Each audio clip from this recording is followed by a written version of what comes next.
Give it up for David Emmanuel. I like your t-shirt. That's Nipsey Hussle, huh? Yes, thank you. Thank you, Carrie, for identifying this iconic rapper and spiritual being, and it helps with my Raoub identity. I'm a rapper too. At the age of 48, I'm 49 now, 1 year in the rap game. I've been told I suck as a comedian and I should quit. Anyone that says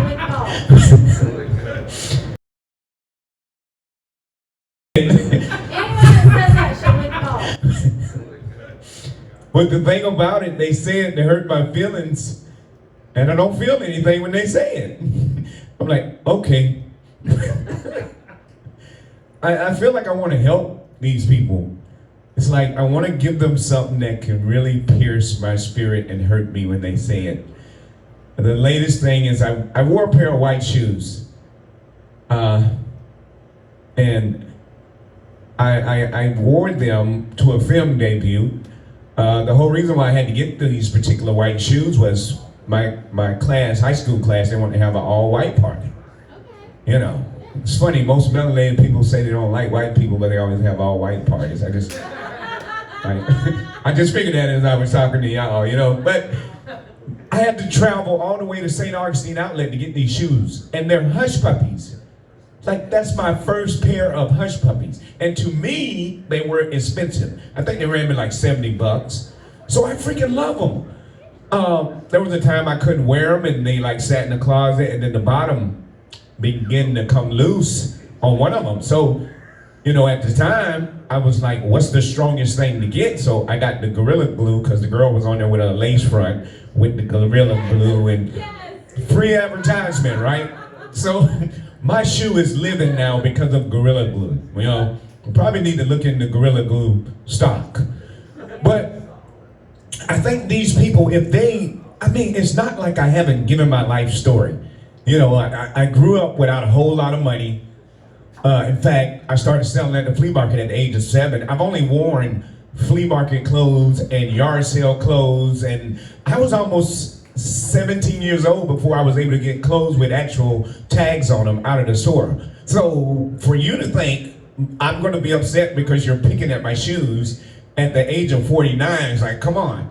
I remember when I was 14, my mother got me this 3-piece pinstripe orange suit. And I wore this shit forever. She paid like $5 at a yard sale. I love that fucking suit. I want to find the picture. I got to ask my sister. You couldn't tell me nothing. And then when I began to see the prices of suits, I went in the military. I had custom suits made, and overseas it's easy. Like for less than $200, you can get a tailor-made suit and watch them make this shit. They won't do that in the United States, but overseas, you get that type of treatment, And so it's like, I want to give them something, so they have something that they can get at me about, and I would feel some type of way about. I think if they picked at me and they was like, your family has no generational wealth, that would be funny. That would be real. Your family lost the house and y'all paid it off and they refinanced it and you lost it again and you got foreclosed on. That would be some stuff that would really hurt my feelings. You still don't have generational wealth, and you gotta go to work every day, and any moment your world could be discombobulated for one paycheck. That would be some funny shit. And it's like, there's so much information that they could actually make a joke that would really, because anybody knows when somebody really says something to you, you're like, I gotta come up with something, I gotta get them. When I did that part, I kind of felt like Dave Chappelle. I gotta come up with something, I gotta get them.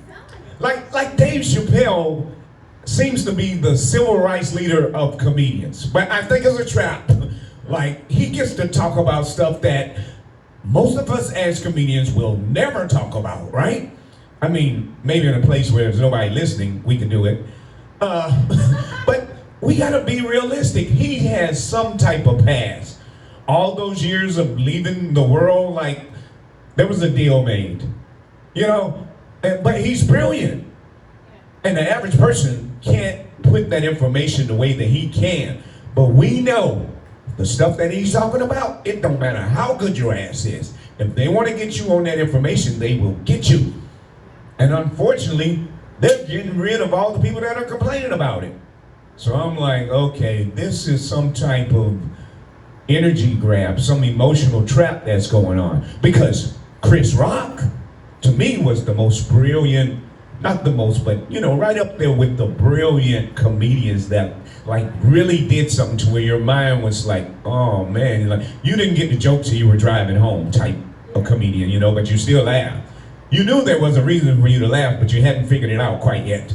And on your ride home, it settled in your mind like seasoning on food when you put it in the fridge and you're gonna cook it next week, like that type of settling.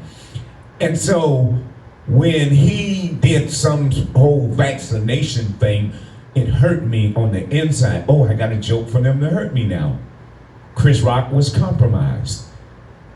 Oh, man, I'm giving them too much information. So apparently there's something going on. There's a seesaw effect thing going on. And it's like people don't even see the energy play. And I got caught in a trap. I don't know how long y'all want me to go, so you better not just be sitting up there and shaking your head, because you know I can talk forever. Y'all know that, right?